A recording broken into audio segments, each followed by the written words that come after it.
On this episode of LARP Chats, I'll be interviewing Falcon. At the time of this recording, she plays at a SIlvermoon, an Amtgard group in Salem, Oregon. In the video, we'll talk about her first Amtgard class, what she likes to play, and how she views Amtgard's award system. You'll also hear some spicy takes, especially on the sword path. Please like the video and subscribe if you'd like to see more LARP content. Let us know what you think of their hot takes on Amtgard knighthoods in the comments below. Also, consider supporting me on Patreon, link in the description below.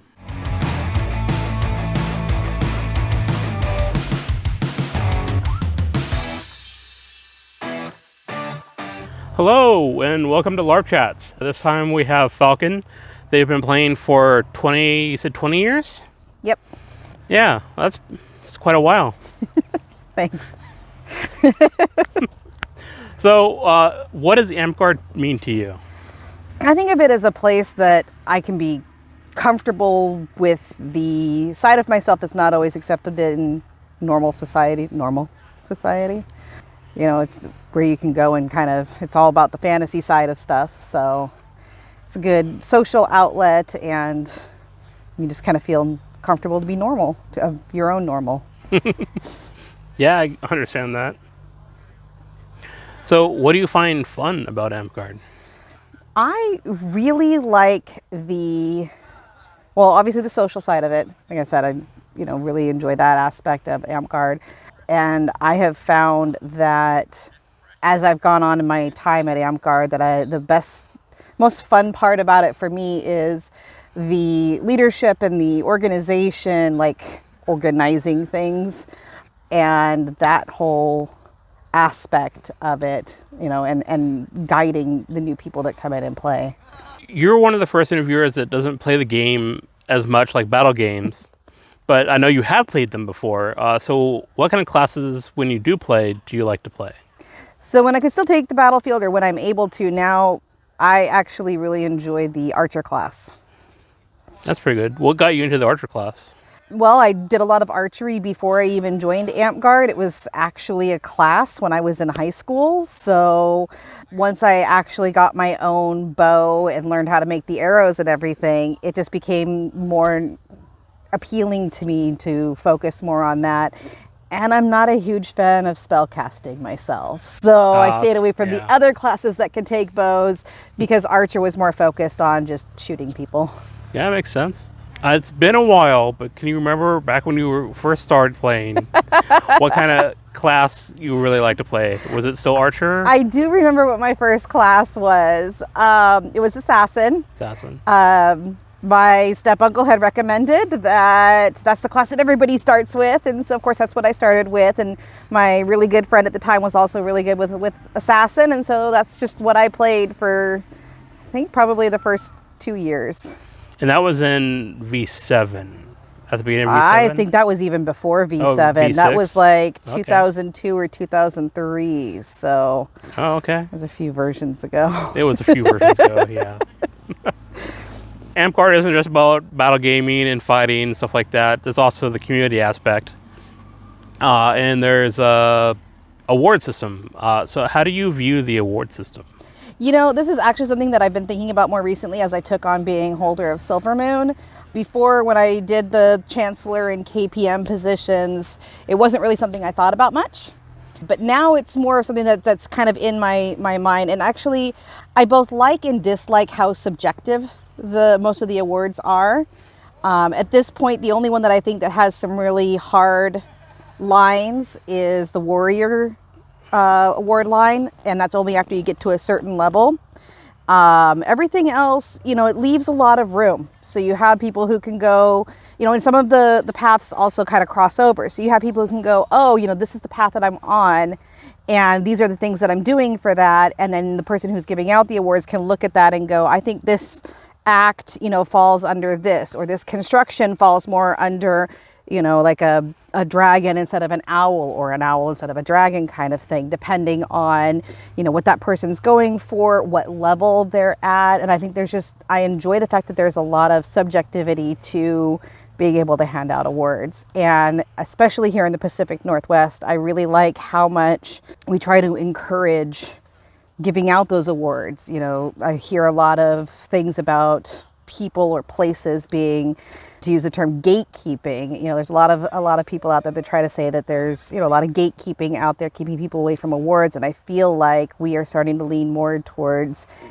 recognizing people and encouraging people to do stuff so that they can get the recognition with that award system. And so I really like the way that it's currently set up to allow for the fluidity of handing out those awards and what levels you can go to. Yeah, it's good for you. So there's the knight system as well. That is not exactly a capstone to the award system, but just in addition to. I'd like to talk about those a little bit and see what your viewpoint is on them. What do you think of the flame path, the service paths? You know, I think arguably it is one of the most difficult paths in our game, because this is the other side of that subjectivity that I was talking about, is that it can also be negatively subjective in that, you know, for service, for somebody to recognize a service as being worthy of a rose to get you further up in that flame path, they have to feel that your service was worth whatever award you're at. And I have seen those range everywhere from, you know, someone who spent 48 hours awake at an event to make sure that things were running smoothly and taking over shifts for various things, not just gate shift, but like at a tavern or, you know, whatever the town thing was supposed to be. And they were just up for 48 hours straight, taking care of all of these things. And that was still debated on whether that person deserved, you know, a 8th or 9th rose for it.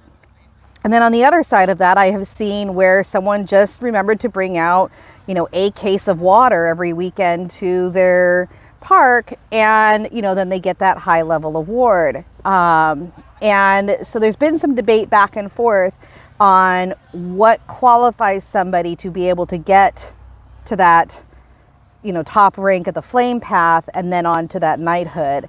And like I said, it's just one of those things that I see as, like I said, arguably being one of the more difficult, because obviously I think sword path is also a difficult one to get, because usually if you take the sword path, you end up with a broken body afterwards. Speaking of the sword path, why don't you elaborate a little bit on your viewpoint of the sword path? Yeah, so I'm glad that sword path exists, and I'm sure I'm going to elicit some controversy over some of my thoughts on sword path, but it happens to be one of the few paths, or the only path, that does not directly require a service to Amtgard in some sort. So, the sword path is more focused on your personal climb in the ranks, and you literally have to beat other people down to become a sword knight. And you show off your skill, and there's a lot of skill behind it, and I don't want to like demean or belittle those who have gotten sword path, because I understand how much work that takes. But it is a different mindset, and it's great when you find sword knights that have also either gotten other knight belts or are more service oriented as well. But you also come across a lot of sword knights that are more focused on furthering their own paths. And I think that comes from the mindset of you have to, you know, like I said, you literally have to beat other people in order to get further up in that path.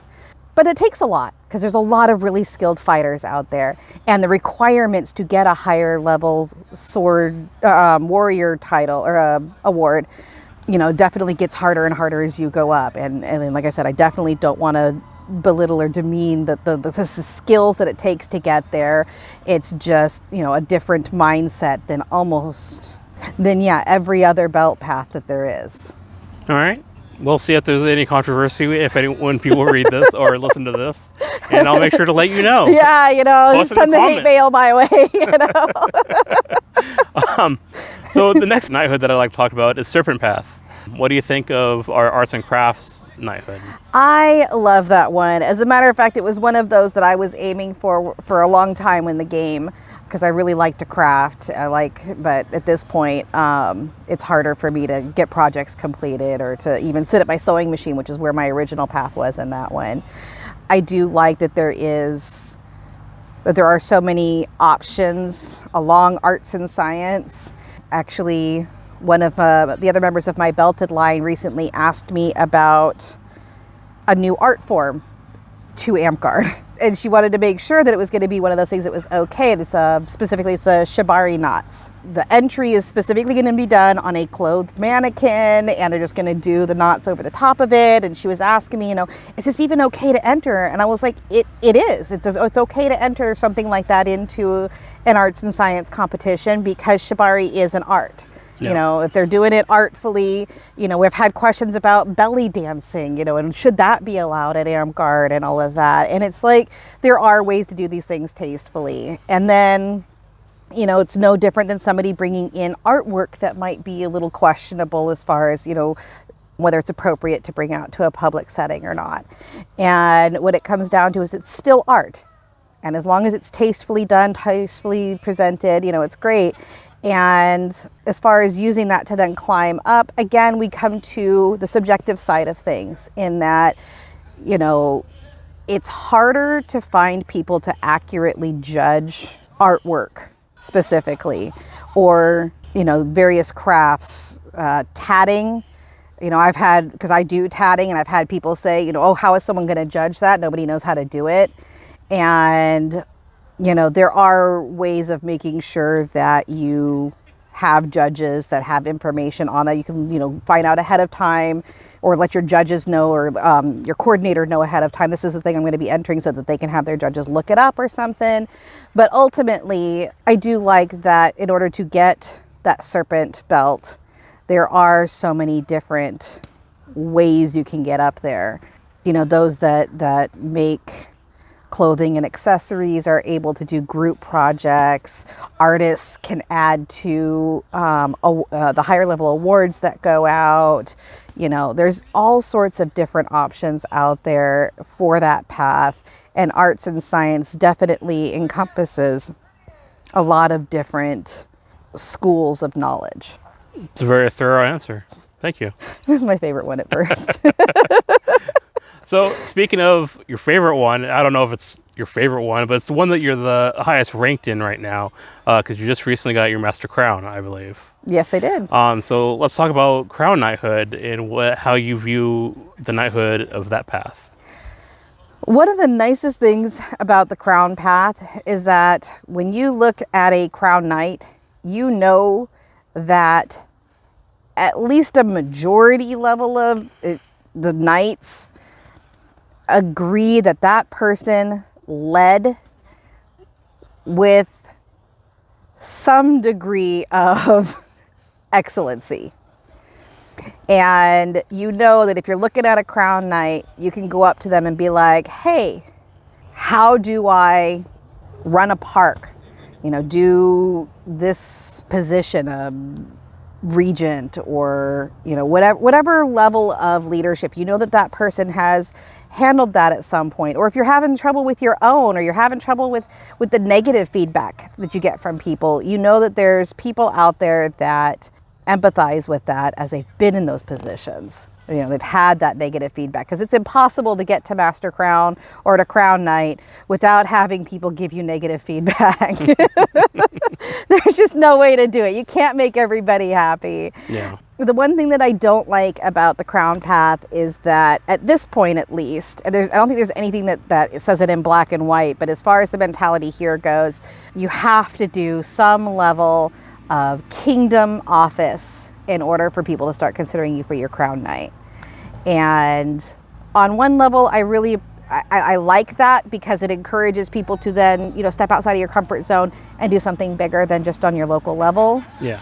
On the other side, I have seen people dedicate years, and we're talking close to, if not over a decade, to their local park because they know how to do it. They have all the tools, and nobody else is willing to step up and do it, even with them going, I will teach you how to do this. And so in order to promote and keep their own parks going, they're essentially stuck in this land level position, knowing that they're never going to be able to get higher because they can't take the kingdom levels. Or they have an anxiety that won't let them take the kingdom levels, that kind of thing. And I'm not sure where I would draw the line on that of saying, oh, well, you know, if you do this many years on land level, then I would consider you for, Crown Knight. It's just one of those things that it's just kind of struck me as, odd that you don't go kingdom level, but just about every level, or that you have to go kingdom level, but just about every knighthood requires some kind of kingdom level participation. Yeah. So I guess on that level, it does make sense that you would have to take at least some level of kingdom position in order to get your master crown or your knighthood. It's just one of those things that I've gone back and forth, obviously, with myself over, and with some of my friends. I do have a friend who has been, land level for many, many years, and has only recently gotten some more recognition for that work. So it's an ever evolving thing. And like I said, I don't know where I would draw the line or request the change be made. I just know it's one of those things that gets brought up, that it would be nice to be able to do that. Yeah, it's difficult to parse where it should be. Yeah. So there's one more path, the newest path, the path that actually involves playing the game of Amtgard called the Battle Knight. So what do you think about the battle path? I absolutely love the battle path. I think it's a long time overdue, and I am really excited that they finally came out with it. I'm a little sad that it came out after my back went out and I'm not allowed to take the field. That was one of my lamentations as an archer. It is impossible to get Sword Knight as an archer. It's literally in the name. So there was, when I was younger and could take the field, my carpal tunnel kept me from grabbing swords as much. And in contrast, to kind of touch on what I said earlier about Sword Knights kind of being focused on their own path, with Battle Knight, the nice thing about that one, the other side of it, besides the whole personal archer thing, is that with the battle path, you have to demonstrate on some level an ability to work in a group. The Battle Knight path does encourage people to work together and figure out what classes can go together and how to do your own class and play it excellently.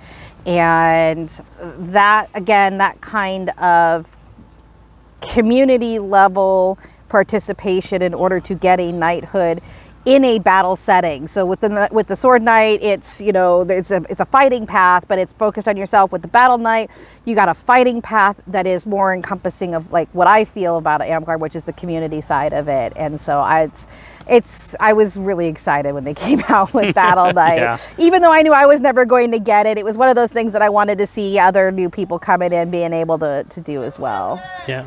What do you hope for the future of Amtgard? I actually really like the pathway that it's on for a more community-focused game. And by community, I mean not just the community that we play in the mundane world, but also just the community of Amtgard. Having been in the game for so long, there have been some mistakes that we have made in our past of how we treat people and how we treat people. So I really like the path that we're on, being a little more inclusive and making Amtgard a little safer for people, and including those that have various, degrees of disability, physical disability. I'm really liking the fact that we are embracing the pink sash thing. I don't think that's officially in the rule book yet, no. But we definitely see it around here. You'll see people wearing a pink sash, and then you're not supposed to hit them or whatever. And that appeals to me personally because it allows me to, on good days, take the field and know that someone's not going to come up and just clobber me, because that would be pretty bad. But, and I like that there's been a feeling of accepting community within Amtgard as well. And I think that definitely, I was, one of the reasons why I took a break a little while back was because I was a single mom, and there was some negative comments that came to me at that time. And now I come out and, single mom with kids is out there, and there's people offering to, watch the kids so she can take the field. Or, there's, someone who's willing to, oh, hey, I'm headed over to the park that's within eyesight. Hey, you want me to watch the kids while they're over there? Or there's, a little more acceptance in that as well. And I do like the way that the community is starting to be more accepting of the various diversity that you see within the group. And we still have a ways to go, but I also recognize that we have come a long way too. And I guess that's part of the benefit of having been in for 20 years. Yeah. You see a lot of change. You see a lot of change.